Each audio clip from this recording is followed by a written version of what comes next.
It is the fifth anniversary year of National Education Policy 2020, and looking back, one of its most innovative reform measures, foundational literacy and numeracy, has come a really long way. In 2021, the national government launched Nipun Bharat Mission, the national FLN mission, to achieve foundational literacy and numeracy. Since then, various state governments have renamed their own FLN missions, UP being one of them. Uttar Pradesh launched Mission Prerna in 2021, but has now realigned the whole mission to Nipun Bharat.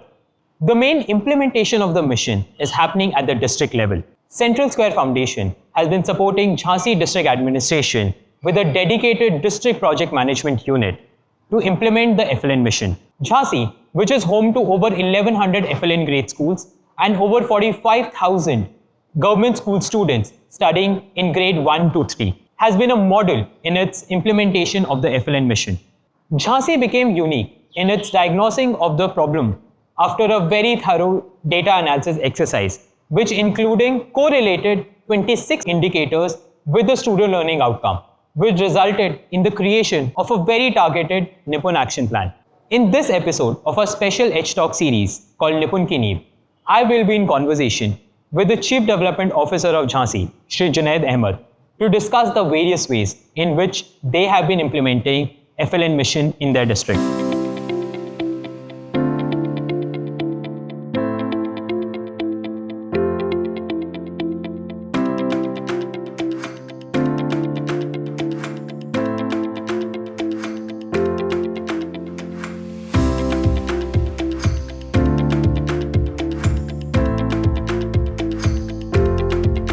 Welcome to this episode of Edge Talk, sir. We are very happy to have you here with us. We are actually very looking forward to having this conversation और झांसी में किस तरीके से काम हो पाया है इसके बारे में डिस्कस करना है.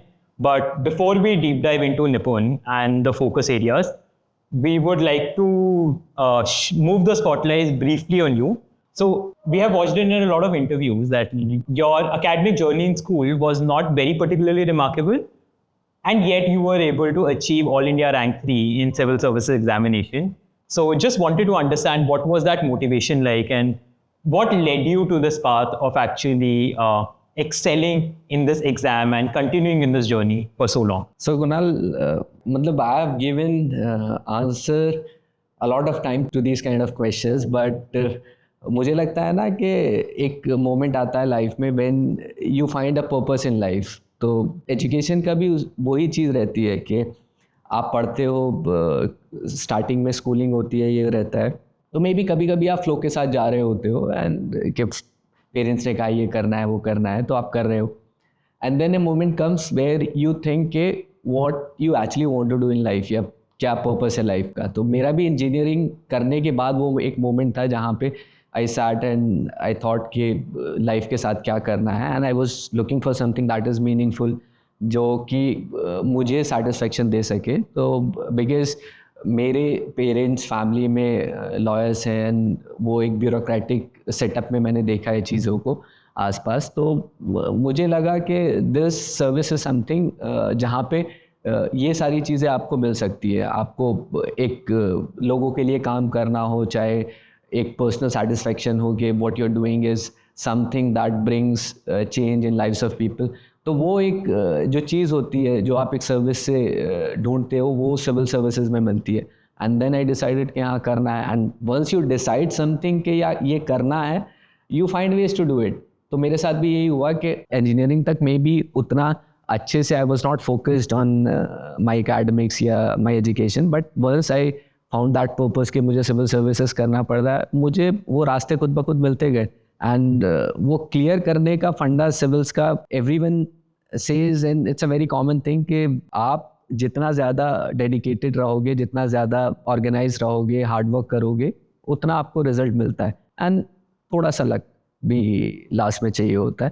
तो आई थिंक सारी चीज़ें मेरे फेवर में थी, thanks to almighty, to my energies and everything. So that happened and I came into civil services. But I think the point one that we start with, Shahrukh की movie है ना, once हाँ एक बार जब कुछ आप decide कर लो तो there are energies in the universe, वो फिर आपको उस चीज़ से कनेक्ट करने में लग जाती है. But you have to be very clear about that thing कि I want this thing in life.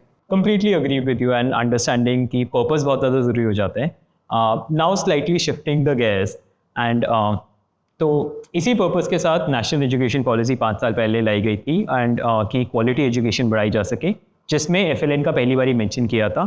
Obviously UP पहले से कर रहा था इसमें काम, बट फिर 4 साल पहले निपुण भारत मिशन की शुरुआत हुई नेशनली. आपका 3 साल का कार्यकाल रहा है झांसी में as chief development officer. Why do you think Nipun Bharat is important and not just nationally but at state, district, block and school level, and how does it serve the whole education landscape?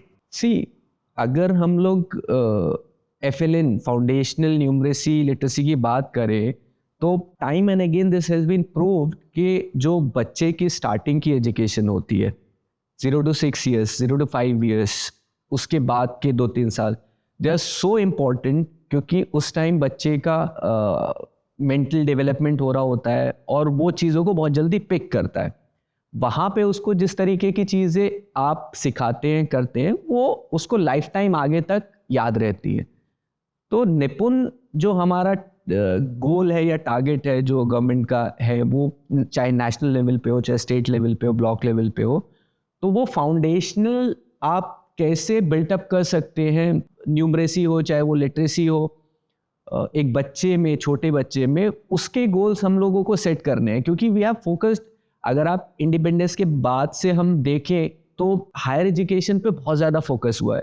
We established IITs, IIMs, और उन्होंने बहुत अच्छा Excel किया है countries में. जो best of engineers, best of doctors, आप AIIMS से ले लो, बहुत सारे हैं. बट ये जो फाउंडेशनल पार्ट है, कहीं ना कहीं उसमें हम लोग थोड़ा सा उसको मिस कर रहे थे. एंड लेटर टाइम पे हमने वे टाइम ये चीज़ एक्सपीरियंस की कि फाउंडेशनल लिटरेसी न्यूमरेसी भी उतनी ही इम्पॉर्टेंट है. अगर वहाँ पे हम लोग फोकस करें और बच्चों पे वर्क करें तो आगे चल के उनके लिए ईजी हो जाता है. तो इसी वे में जो ये गोल्स है क्लास 1st, 2nd, 3rd के बच्चों के लिए, कितना उनको पढ़ना चाहिए, कितना जो मैथ्स के जो सिंपल वो है वो कैसे वो करने चाहिए, तो 1st, 2nd, 3rd के हम लोगों ने टारगेट सेट किए हुए, और ये बेसिक मिनिमम है टारगेट्स, ये एटलीस्ट अचीव होने चाहिए. एंड जो रिपोर्ट्स हमारी आई, जो हमने देखा, एसर की रिपोर्ट है और भी बहुत सारी इंडिपेंडेंट रिपोर्ट्स हैं, उसमें हमने देखा है कि ये फाउंडेशनल जो हमारी लर्निंग्स हैं ये कहीं ना कहीं पीछे छूट रही हैं, जो लर्निंग आउटकम्स हैं हमारे पीछे छूट रहे हैं. तो हमने थोड़ा सा गेज शिफ्ट किया एंड वी डिसाइडेड कि हम फोकस करेंगे उस चाइल्डहुड डेवलपमेंट पे जो कि आगे चल के हमको प्रोडक्टिव रिजल्ट्स दे. तो इसलिए हम लोगों का यहाँ पे पूरा इस चीज़ पे फोकस है and it is working out quite nicely. अगर मैं यहाँ 3 साल देखूँ यहाँ झांसी में, तो हम लोगों ने इस चीज़ पे वर्क किया है. जितने स्कूल्स पहले निपुण थे, जो हम लोग असेसमेंट करते थे, वो भी बड़े हैं हम लोग का जो असेसमेंट है. तो इस पे रेगुलर वर्क चल रहा है. हम लोग होप कर रहे हैं कि जितने भी हमारे टोटल स्कूल्स है वो निपुण पूरे हो जाएं, और ये बेसिक मिनिमम है जो हम लोग करना चाहते हैं उसमें डिस्ट्रिक्ट. Right sir. तो सर ये जैसे ये नेशनल और स्टेट लेवल के गोल्स हैं, अब इन्हें अचीव करने के लिए डिस्ट्रिक्ट की क्या अप्रोच रही है, और what has Jhansi been able to do different जो कि अपना FLN जर्नी को अचीव करने के लिए? झांसी में we work with Avinash sir, last हमारे जो DM थे, अभी करंट DM मृदुल सर हैं, उनके साथ भी ये चीज़ चल रही है. And obviously central square foundation की टीम के साथ भी स्टार्ट, एंड मतलब हम लोग सोच रहे थे कि हम लोग किन पैरामीटर्स पे वर्क कर सकते हैं. तो एक्चुअली अगर देखा जाए ना, तो there lot of parameters, around 25-26 indicators हैं जहाँ पे इनपुट्स हैं, आउटपुट्स हैं, जो हम लोग रेगुलर मॉनिटर करते हैं. And there lot of portals also जहाँ पे बहुत सारा डेटा है. तो हमारा पहला गोल ये था कि कौन से ऐसे पैरामीटर्स हैं जो आपके निपुण पे अफेक्ट करते हैं, डायरेक्टली कोरिलेट करते हैं. क्योंकि अगर हम प्रायोरिटीज सेट करें तो हमें कहीं ना कहीं ये डिसाइड करना पड़ेगा कौन से पैरामीटर्स पिक करने हैं, because there are 100 parameters, 50 parameters, 26 parameters, तो उस पर एक साथ वर्क नहीं किया जा सकता. तो हम लोगों ने CSF के साथ झांसी में हमने एक डेटा एक्सरसाइज करी कि चलो विल फिगर आउट कि वो कौन कौन से ऐसे पैरामीटर्स हैं जो डायरेक्टली इम्पेक्ट करते हैं निपुण पे. तो वो मॉडल्स हमने क्रिएट करे, उसमें कुछ जो पैरामीटर्स निकल के आए जो सबसे इंपॉर्टेंट, जो कि डायरेक्टली कोरिलेट कर रहे थे. उसमें सबसे पहले तो स्टूडेंट अटेंडेंस था, जो कि हमने देखा कि स्टूडेंट की अटेंडेंस मैटर करती है, कि वो जितना ज़्यादा रेगुलर होगा क्लास में उतना उसका जो लर्निंग आउटकम है वो बेटर होता है. दूसरा हमारा जो इम्पोर्टेंट पैरामीटर था वो था जो ARPs होते हैं हमारे एकेडमिक रिसोर्स पर्सन, वो जनरली ये लोग क्या करते हैं कि ये स्कूल्स में जाते हैं एंड जो टीचर्स वहाँ पे पढ़ा रहे हैं उनका एक तरह से उनको गाइड भी करते हैं, बच्चों का स्पॉट असेसमेंट भी करते हैं, वो सारी चीज़ें एक मॉनिटरिंग हमारा सिस्टम है। तो ARPs की विजिट कहीं ना कहीं कोरिलेट कर रही थी जो निपुण के अच्छे स्कूल्स हैं जहाँ निपुण के बच्चे ज़्यादा मिल रहे थे। तो that was a direct correlation that we saw in our data exercise. तीसरा एक जो इम्पोर्टेंट पैरामीटर था वो हमें निकल के आया कि जो हमारी टीचर गाइड है उसका जो यूसेज है, उसका जितना ज़्यादा यूसेज स्कूल्स में हो रहा है या क्लासरूम में हो रहा है, उस क्लास में उतना अच्छा लर्निंग आउटकम का रिस्पॉन्स बच्चों की तरफ से आ रहा है। तो टीचर्स गाइड इज़ बेसिकली जो स्टेट की तरफ से सर्टेन चीज़ें बताई गई हैं कि एक टीचर को भाई लेसन प्लान्स किस तरीके से करने हैं, उसका पूरा वो किस तरीके से आना चाहिए, बच्चों को किस तरीके से पढ़ाना चाहिए या वीकली मंथली, वो सारी चीज़ें डिसाइडेड है उसमें। तो उसका भी एक अच्छा कोरिलेशन वहाँ पे निपुण के उसमें आ रहा था। तो वी डिसाइडेड कि इस डेटा एक्सरसाइज से कि इन पैरामीटर्स पे हम लोग वर्क करेंगे, क्योंकि हम लोग ने ये देखा कि जो हमारे इनपुट पैरामीटर्स हैं बहुत सारे इंफ्रास्ट्रक्चर के, उसमें वो काफ़ी हद तक सैचुरेट हो चुके हैं। अगर देखें, that was the first thing that we started with, कि जो ऑपरेशन कायाकल्प आया था वो सारे पैरामीटर्स हमने सैचुरेट करे। तो फिर वी डिसाइडेड कि चलो अब ये इनपुट वाला पार्ट हो गया, will focus on this qualitative thing and वो लर्निंग आउटकम्स इंप्रूव करेंगे। तो इसका एक अच्छा रिस्पांस आया, इसका एक अच्छी वो आई, हम लोगों ने इस पे फोकस किया, तीनों पैरामीटर्स पे ये डेटा एक्सरसाइज करी। तो इसमें ARP हायरिंग भी फिर हम लोगों को हेल्प मिला, अब क्योंकि उसी तरीके से हमने उस चीज़ पे फोकस करा। टीचर गाइड पे भी हम लोगों ने फोकस किया।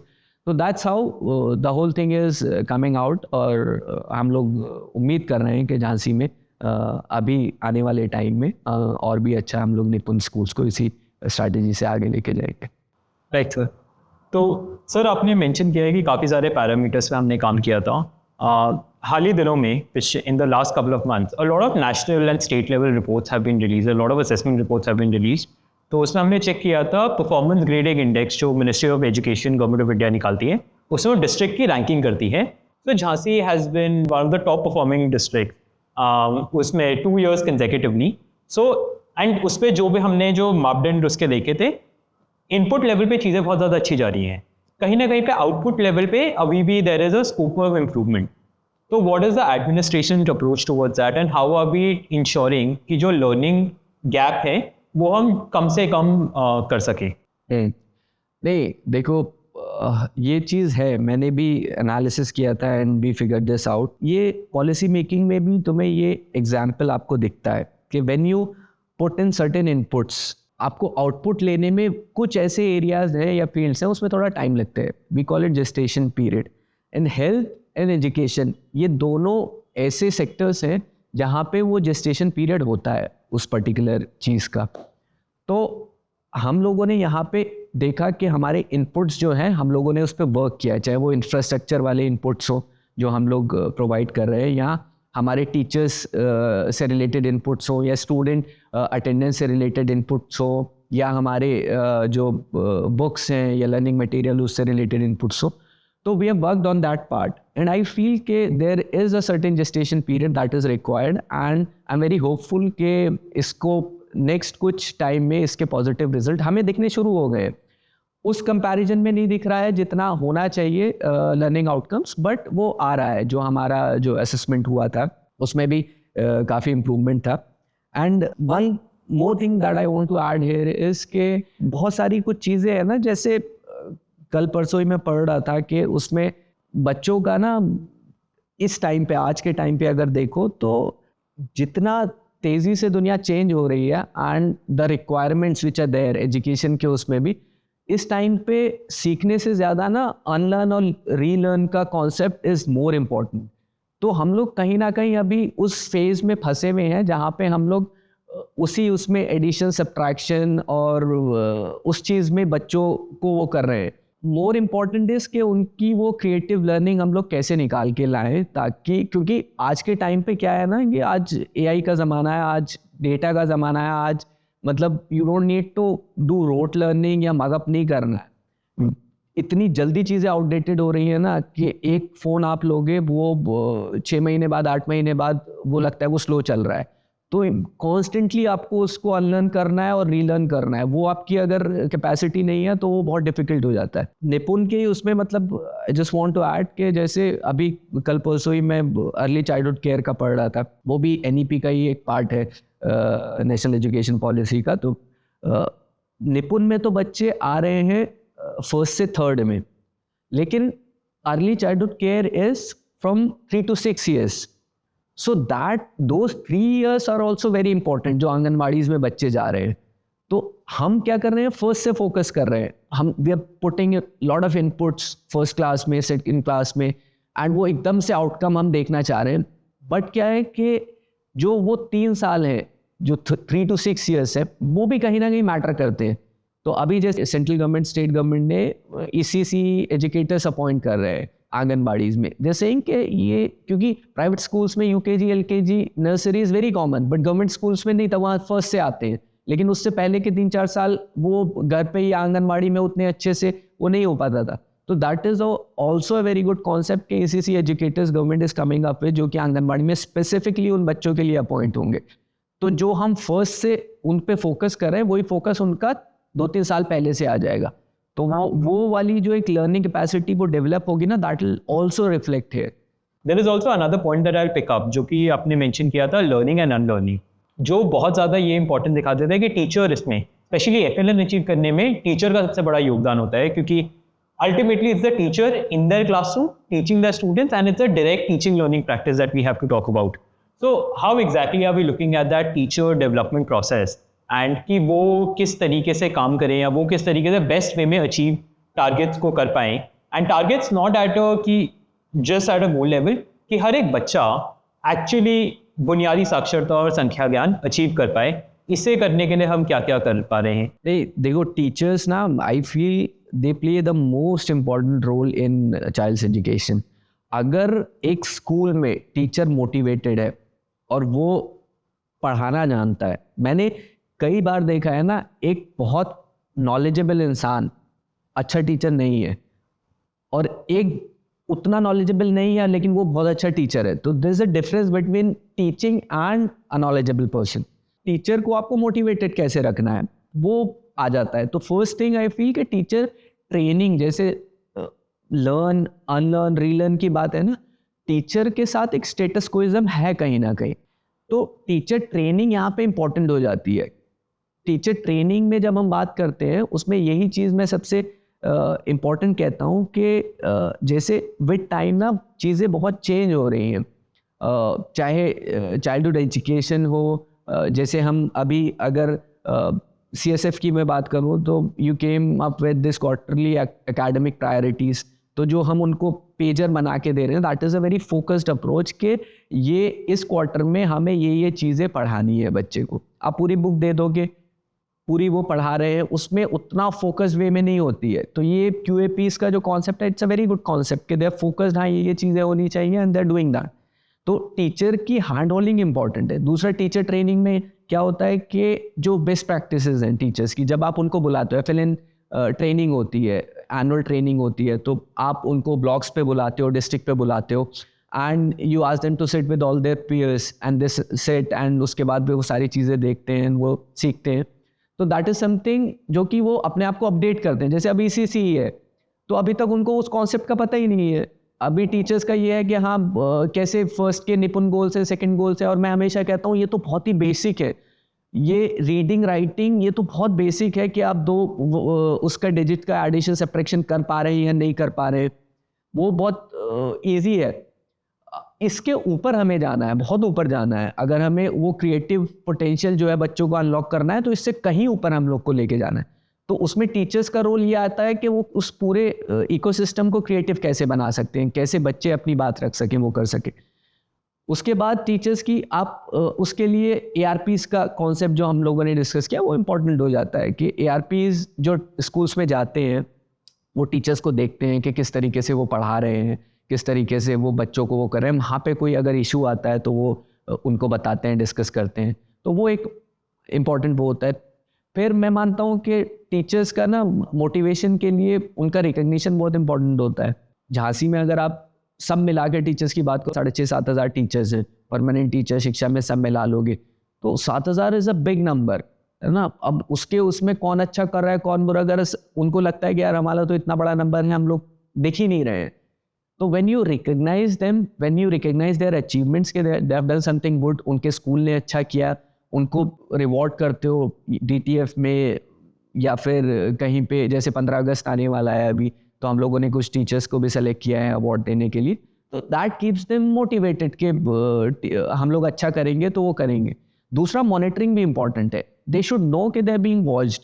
इतना बड़ा पूरा सेटअप है ये, सबको लगता है कि हम तो इनविजिबल टाइप के हैं, BSA देखेगा, BO देखेगा, but when you give them a message through DTF VTF के you are being watched, every single teacher is being watched, तो उनको कहीं ना कहीं वो अकाउंटेबिलिटी आती है। These are certain things that we are doing, और जो कि टीचर्स एजुकेशन और उसके लिए इम्पॉर्टेंट है और टीचर्स ट्रेनिंग के लिए इम्पॉर्टेंट है, एंड वो ही आगे चल के बच्चों के लर्निंग आउटकम्स में रिफ्लेक्ट होता है। Right sir. सर, इसमें एक चीज़ आपने मेंशन की थी अकेडमिक रिसोर्स पर्सनल की, तो द ARPs उनका they play a relatively more important role, क्योंकि आपने अभी मेंशन किया था कि स्केल बहुत बड़ा है, हम जिस स्केल में काम करते हैं कुछ 6 से 7 हज़ार टीचर्स को वो सपोर्ट प्रोवाइड कराना, I think that's a very big target. तो उसमें how do you see ARPs playing an important role in our final goal of achieving the goal? First thing is के ARP का recruitment, उसमें सबसे पहली चीज़ तो ARP है क्या वो होना चाहिए, उनको खुद को पता होना चाहिए कि वो किस चीज़ के लिए रिक्रूट किए जा रहे हैं। If they are academic resource person, वो टीचर्स के बीच में से ही आ रहे हैं, वो स्कूल में टीचिंग नहीं कर रहे हैं, वो दूसरे स्कूल्स में जाके वो सारी चीज़ें बता रहे हैं, टीचर्स को देख रहे हैं, बच्चों का स्पॉट असेसमेंट कर रहे हैं। तो फर्स्ट थिंग इज़ कि जो भी ब्लॉक्स में रिक्वायरमेंट्स है ARPs की, वो पूरी होनी चाहिए। That is very important.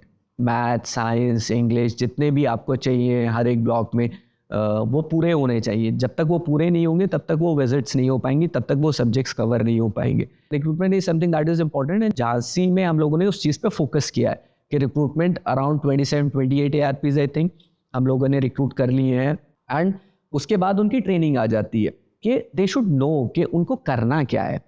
ऐसा नहीं है कि सिर्फ बनने के लिए वो ARPs बन गए हैं, तो उनका जो टाइम है, जो 2 घंटे हैं, उनको कैसे स्पेंड करने हैं उस पूरे उसमें स्कूल्स में, वो इम्पॉर्टेंट हो जाता है कि उनको टीचर का भी असेसमेंट करना है, स्पॉट असेसमेंट भी करना है, बाकी चीज़ें भी देखनी है, तो वो कैसे यूटिलाइज कर रहे हैं उस डेटा को, हम लोग कैसे मॉनिटर कर रहे हैं, वो इंपॉर्टेंट हो जाता है। वो हम उसको ट्रेनिंग के थ्रू दे रहे हैं। एंड इसका सिंपल सा एक वो यूनिक विजिट्स का कॉन्सेप्ट जो हमारे स्कूल्स का है, वो हमने देखा भी था जब हम लोगों की बात हुई, हम लोगों की DTF में ये बात हुई कि 25 में जो हम लोगों ने देखा अराउंड 40-45% ही यूनिक स्कूल्स विजिट्स हो रहे थे ARP के। वो होता है कि एक ARP एक स्कूल में गया जो पास वाला है, उसके बाद फिर से वही आसपास कहीं चला गया, जो दूर के एरिया के स्कूल्स है या जहाँ पे ज़्यादा रिक्वायरमेंट, वहाँ पे पहुँचे ही नहीं, वो वहाँ पे वैसे ही स्कूल्स हुए।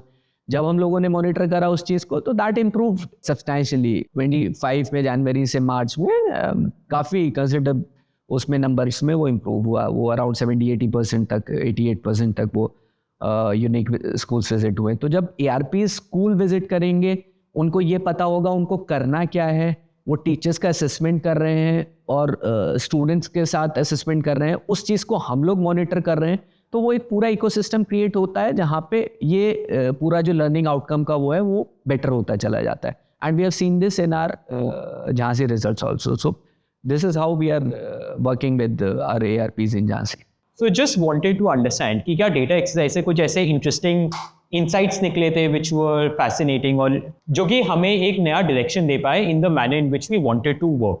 नहीं, उसमें है, हमने लोगों ने कोरिलेशन निकाला था, रिग्रेशन निकाला था, और कई पैरामीटर्स लेके हमने आउटपुट से उसको कोरिलेट किया था। तो उसमें जैसे स्टूडेंट अटेंडेंस का एक पॉजिटिव आउटकम था कि स्टूडेंट अटेंडेंस जितनी आपकी रहती है, ज़्यादा रहती है, उतना अफेक्ट उसका लर्निंग आउटकम पे आता है, उसका निपुण गोल्स के ऊपर आता है। ऐसे ही आपका टीचर्स की स्कूल में अवेलेबिलिटी और उनकी अटेंडेंस और वहाँ पे उसका भी एक कोरिलेशन स्टूडेंट के लर्निंग आउटकम्स पे आता है। इसी उसमें अगर हम लोग देखें तो सेम चीज़ का पर्पस समायोजन से रिलेटेड भी है। अगर हम स्टेट लेवल पे देखें, वहाँ पे भी they are focusing on big schools, at least वहाँ पे इनरोलमेंट ज़्यादा होना चाहिए, बड़ा होना चाहिए। कि अगर आपके पास 20-30 बच्चे हैं और उस स्कूल में 2 टीचर, अगर आप टीचर्स स्टूडेंट रेशियो देखें वो 30:1 होना चाहिए।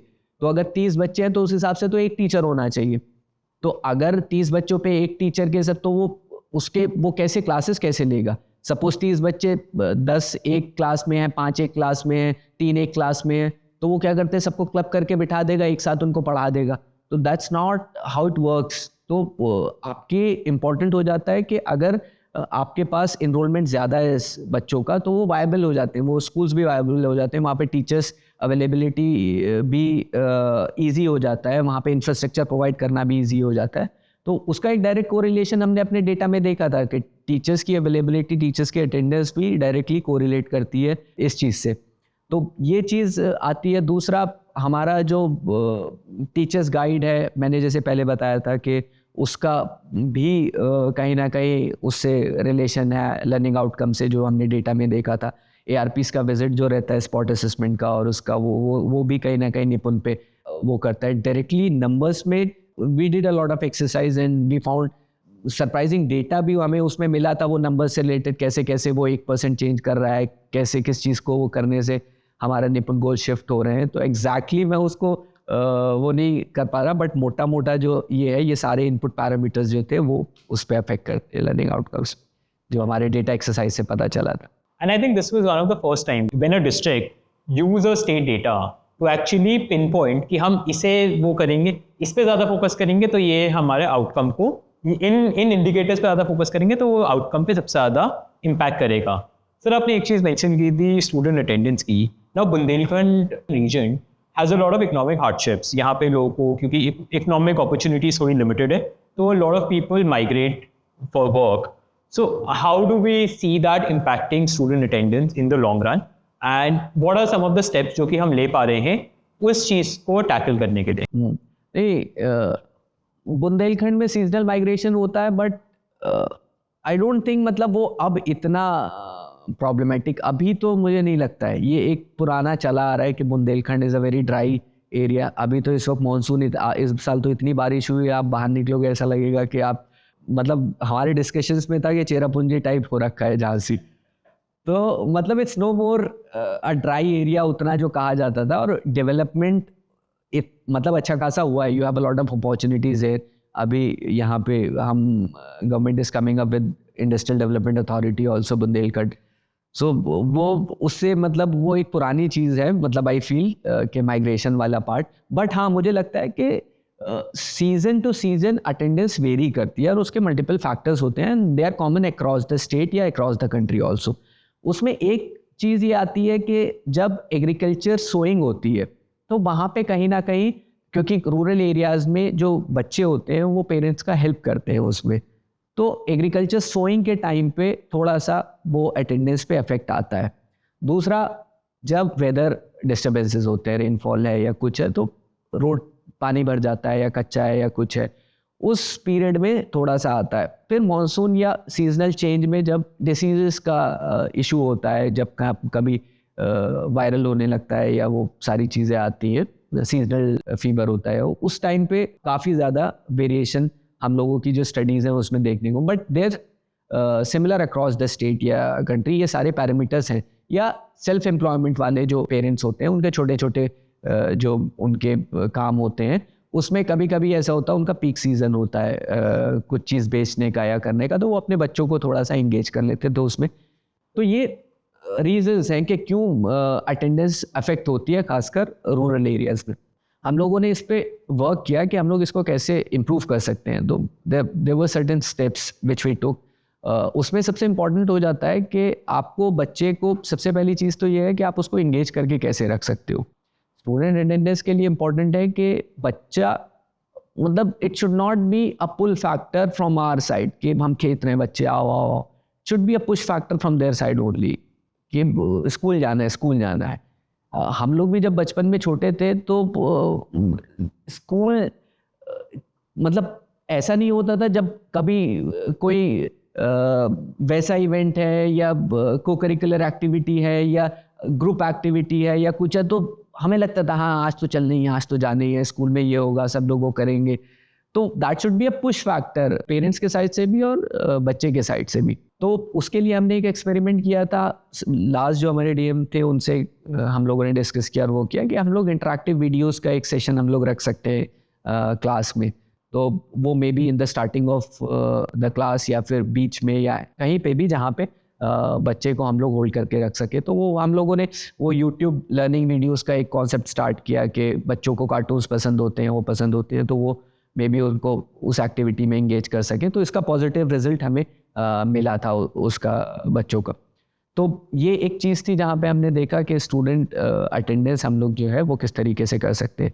दूसरा मुझे लगता है कि बच्चों के साथ साथ ना पेरेंट्स इक्वली इम्पॉर्टेंट होते हैं। जब तक पेरेंट्स को उस रिस्पॉन्सिबिलिटी का फील नहीं होगा ना, तब तक वो बच्चे को उतने अच्छे से हैंडल नहीं कर पाएंगे स्कूल के लिए। तो हमारा फोकस ये भी रहता है कि पेरेंट टीचर्स मीटिंग हम लोग ऑर्गेनाइज करें। एंड यहाँ पे झांसी में ही हम लोगों ने पेरेंट टीचर्स मीटिंग में एक होलिस्टिक पूरा एक रिपोर्ट कार्ड बच्चे का तैयार करके we called all the parents. हम लोग उनको बताया कि आपका बच्चा कहाँ पे लैग कर रहा है, कहाँ पे वो कर रहा है। That was a good initiative that we took care in Jhansi के भाई पेरेंट्स को पता होना चाहिए। एंड हमने उस पीटीएम का पूरा प्रचार प्रसार कराया पूरे उसमें प्रधानों के माध्यम से उससे कि मतलब you should come, parents should come and see कि उनका बच्चा क्या परफॉर्म कर रहा है। तो स्कूल में जितना टाइम बच्चा स्पेंड कर रहा है उस स्कूल के बाहर जब वो घर जाता है वो इक्वली इंपॉर्टेंट हो जाता है, चाहे वो होमवर्क के पर्पस से हो, चाहे एक वो ओरिएंटेशन के पर्पस से हो कि पेरेंट्स उसको किस तरीके से देख रहे हैं। तो दूसरी चीज़ पीटीएम जो है वो हमारी इम्पॉर्टेंट हो जाती है इस सारे उसमें। तीसरी चीज़ हम लोगों ने टीचर्स से भी, जैसे बहुत सारे हमारे पास अच्छे एग्जाम्पल्स थे कि टीचर्स कुछ ऐसे टीचर्स थे जो कि हमारी मीटिंग्स में निकल के आए कि कहीं पे बच्चा नहीं आ रहा है, कोई ज़्यादा देर तक नहीं आया है, तो पर्सनली घर पे जाके पूछना कोई प्रॉब्लम तो नहीं है, क्या नहीं है, दिक्कत है क्या।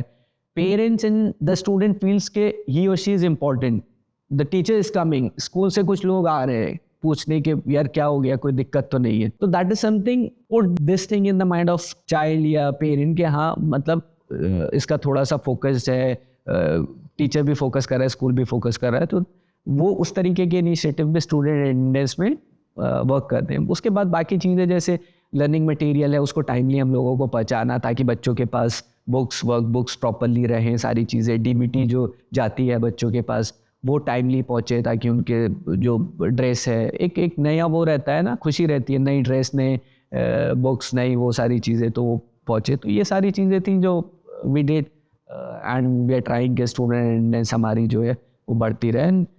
हम भी जो हम मॉनिटर करते हैं उसमें डेटा में दिख रहा है कि वो चीज़ इम्प्रूव हो रही है। अराउंड 78% लास्ट मंथ का हमारा जो डेटा था उसमें था ओवरऑल 78% स्टूडेंट अटेंडेंस था, जो कि हम मिड डे मील के उससे निकालते हैं नंबर से। तो वी आर होपिंग कि मतलब आने वाले टाइम में और इम्प्रूव करेंगे इसमें। राइट सर, अब जैसे आपने मेंशन किया था, अभी तक जो हमने डिस्कस किया है यहाँ पे प्रॉब्लम सॉल्व करने के लिए there are different directions that we need to take. Obviously there needs to be work done on student attendance, right pedagogical practices inside the classrooms, the support to the teachers, and all of that is required, which is very complex and requires, bolte hai na, like, you know, it takes a village to raise a child. Similarly, it takes the whole world to educate a child.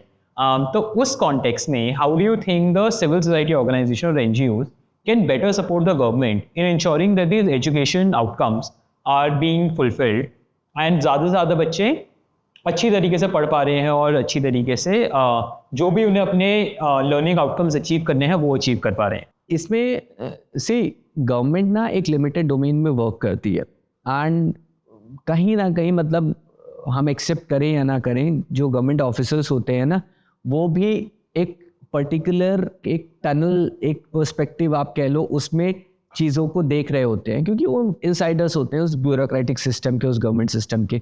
एक outside view बहुत important हो जाता है खुद के self reflection के लिए कि हम कहाँ पे स्टैंड कर रहे हैं या जो दूसरी बेस्ट प्रैक्टिसेस है उसको हम कैसे ले सकते हैं। तो एनजीओज हो, सिविल सोसाइटीज़ हो, जैसे सेंट्रल स्क्वायर फाउंडेशन है, ये जो ऑर्गेनाइजेशंस हैं ये हम लोगों को या जो डिपार्टमेंट है उसको हेल्प इस वे में कर सकती है कि एक तरीके से आप कह सकते हो कि रिफ्लेक्शन के where we are actually standing. जैसे कि डेटा एनालिसिस की हमने बात की, तो data analysis we have experts with us also, हमारे पास ही है वो सारा डेटा, हमारे कंप्यूटर्स पे ही है, हमारी फाइल्स पे ही है, but to extract some meaning out of that data, हम लोगों को स्पेसिफिक वो चाहिए, पर्सन चाहिए या वो चाहिए जो कि टाइम लगा के उसमें से निकाल सके कि what is the correlation, what is happening, या कौन सा जो इनपुट है वो आउटपुट पे अफेक्ट कर रहा है। तो कहीं ना कहीं वो गवर्नमेंट उसमें मिस आउट हो जाता है, क्योंकि हम BSA का भी अगर ले या BOS का ले तो वो एजुकेशनिस्ट हैं, लेकिन साथ साथ वो मेजर काम उनका एडमिनिस्ट्रेटर्स का है। फंड्स कैसे इधर वो हो रहा है, क्या यूज़ हो रहा है, कैसे यूज़ हो रहा है, कौन वो कर रहा है, तो वो मॉनिटरिंग उनका ज़्यादा वो हो जाता है। तो I think data exercise is something that is really good, and आज के टाइम पे बिना डेटा के कोई स्टेप लेना I think is not right. आपके पास जब इतना डेटा है, सब कुछ है, आप उसी के थ्रू अगर आप आगे बढ़ें तो that is something very nice. तो ये सबसे इम्पोर्टेंट हो जाता है। दूसरा क्या होता है कि हमारे बहुत सारा एक बड़ा इकोसिस्टम है जिसमें टीचर्स हैं, ARPs हैं, BOs हैं, BSAs हैं, सब एक दूसरे को रिव्यू कर रहे हैं, मॉनिटर कर रहे हैं।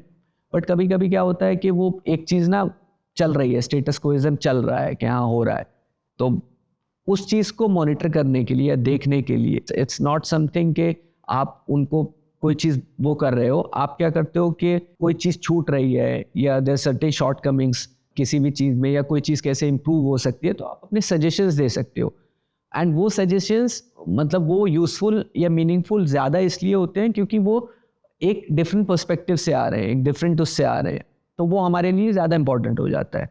तो जैसे हमारे यहाँ पे ARPs की विजिट ही था, अगर जॉइंट विजिट्स की हम बात करें जो CSF और ARPs साथ में जाके करते हैं, तो ARPs वहाँ पे अपना काम कर रहे हैं, CSF जो यहाँ पे लोग हैं वो जस्ट मॉनिटर कर रहे हैं कि वो किस तरीके से कर रहे हैं, they are giving inputs to us कि उसको कैसे बेटर और इम्प्रूव किया जा सकता है।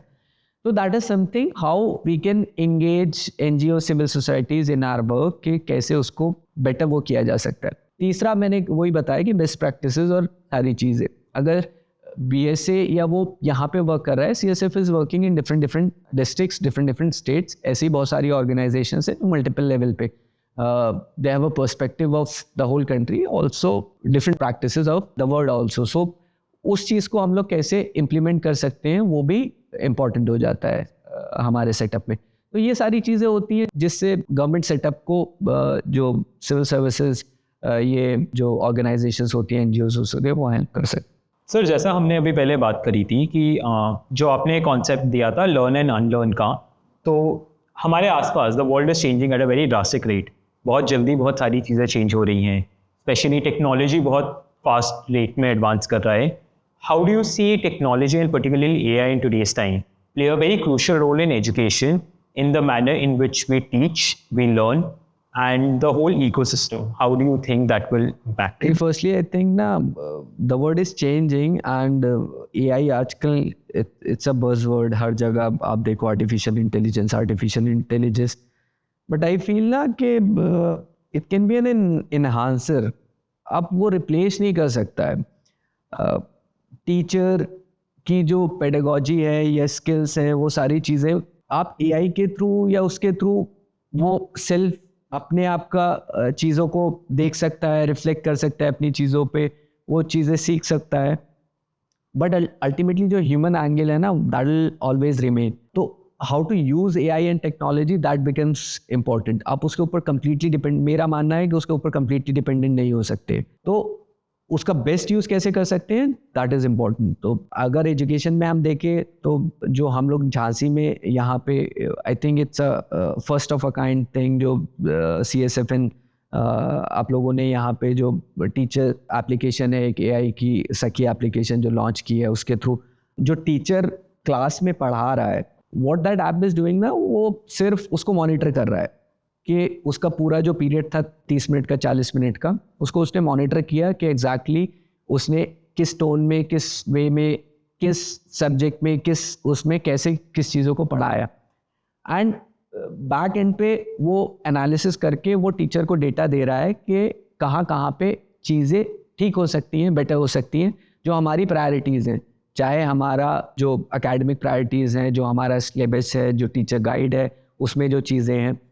तो वो कुछ नहीं कर रहा है, सिर्फ उसको एक बना के दे रहा है कि यहाँ चीज़ें इस तरीके से इम्प्रूवमेंट हो सकता है, वो हो सकता है। तो टीचर भी उसको देखता है, सेल्फ रिफ्लेक्शन उसके लिए है कि आप किस तरीके से वो चीज़ इम्प्रूव की जा सकती है। तो आई think that's a very good एक वो इनिशिएटिव और एक अप्रोच है कि हम चीज़ों को कैसे इम्प्रूव कर सकते हैं.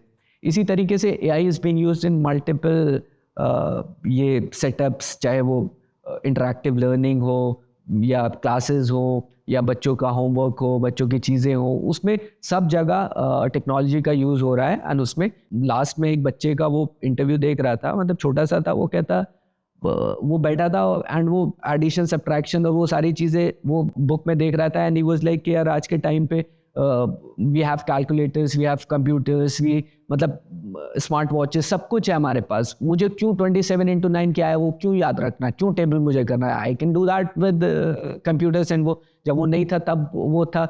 अभी मैं अपनी क्रिएटिव लर्निंग पे फोकस करूँगा, मुझे रूट लर्निंग नहीं करनी है. तो दैट्स हाउ यू कैन मतलब उसका भी वो जस्टिफाइड था कहीं ना कहीं बच्चे का वो चीज़. तो हम AI को किस तरीके से टेक्नोलॉजी को यूज़ करते हैं एनहांस करने के लिए अपने पूरे उसको, वो इम्पोर्टेंट हो जाता है.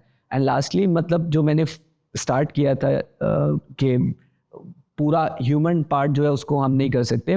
The problem that we are seeing is कि जो ह्यूमन पार्ट है ना, इंटरेक्शन है, जो क्रिएटिव लर्निंग है, कहीं कहीं वो कहीं कहीं मिस आउट हो जाती है. चाहे आप देखो चैट GPT है या वो है, आप ऐसे लिखने को बोलो चैट GPT ऐसे आपको लिख के दे देगी. बट कहीं ना कहीं अगर आप वो चीज़ कर रहे हो तो आपकी जो लिटरेरी स्किल्स हैं या आपका जो राइटिंग का वो है वो भी कहीं ना कहीं अफेक्ट होता है. आप किस तरीके से वो कर रहे हो.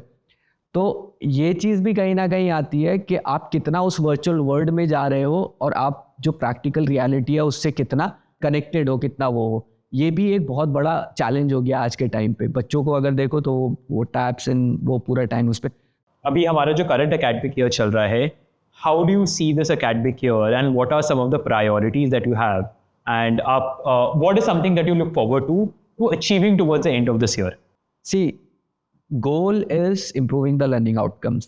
Goal is कि all our schools, we have around 1452 schools, जितने भी हैं they should all be निपुण. जितने भी बच्चे हैं जो फाउंडेशनल लिटरेसी न्यूमरेसी है उसमें सबको वो बेसिक होना चाहिए. That is the minimum basic that they should have and this is the goal. And उसके लिए जो भी चीज़ें हम लोगों को करनी है हम लोग वो कर रहे हैं.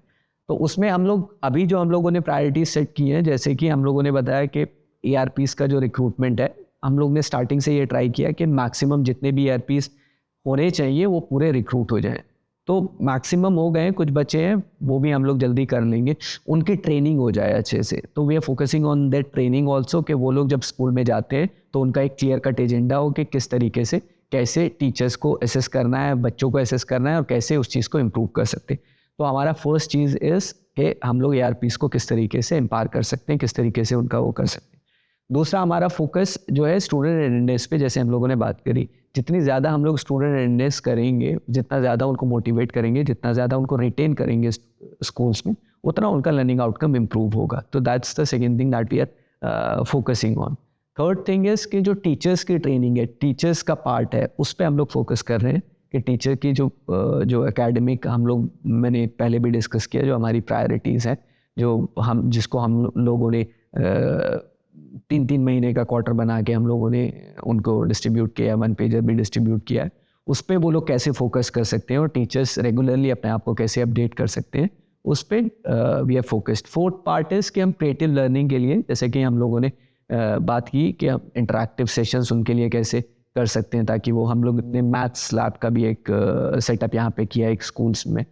तो दैट लैब इज़ समथिंग के जहाँ पे इंटरैक्टिव लर्निंग हम मैथ्स की वो दिखा सकें, ना कि सिर्फ उस पे कॉपी और पेन पे के कैसे एडिशन सब्ट्रैक्शन हो रहा है. तो interactive learning is something that is important. उसके लिए हम लोगों ने यहाँ पे जो स्पेस लैब्स हैं वो भी काफ़ी सारी हम लोगों ने बनाई है. जो लाइब्रेरीज़ हैं स्कूल्स में वो भी डिजिटल लाइब्रेरीज़ भी बनाई हैं. मैथ्स लैब हो गई, ये हो गई. तो दीज आर ऑल कंपोनेंट्स जहाँ पे उनकी क्रिएटिविटी निकल के आती है. तो we are focusing on that part also कि उसके थ्रू उनके लर्निंग आउटकम्स इम्प्रूव हो. तो ये सारी चीज़ें हैं जहाँ पे we are working upon and we are hopeful के आने वाले मंथ्स में, ईयर में जो निपुण वाला जो लर्निंग आउटकम है वो इम्प्रूव होगा जैसे. It was really interesting to hear your take about a lot of the things that district has been able to do, a lot of the strategies that district has deployed, right from the point कि जहाँ से data analysis के exercise से शुरू करके targeted intervention areas को identify करना, निपुण एक्शन क्लब को डिस्ट्रिक्ट में लॉन्च करना, एंड उसके बाद बहुत क्लोजली मॉनिटर करना, जो भी हमारी डिस्ट्रिक्ट में या ब्लॉक लेवल पे जितनी भी मीटिंग्स होती हैं उन सबको एक बारी वो करना, ताकि वो पूरा सिस्टम अपना एक होलिस्टिकली चल सके और एक दूसरे से कनेक्टेड रहे. So this was really interesting for us to hear. This was really interesting to know what you think, what your priorities are, कि हम किस तरीके से अल्टीमेट जो हमारा अल्टीमेट एंड गोल है, दैट इज हमारे जो स्टूडेंट लर्निंग आउटकम्स है वो इम्प्रूव हो सके, उसे करना. Thank you very much for being in this session. Thank you, Kunal. Thank you. I hope you like this special episode of our Edge Talks. As we uncover how districts are implementing their FLN mission, we will be back for more such work happening at the district level. We would love to hear from you, so please leave your comments and suggestions in the comment section. Please like and subscribe to our YouTube page for more such content. Thank you.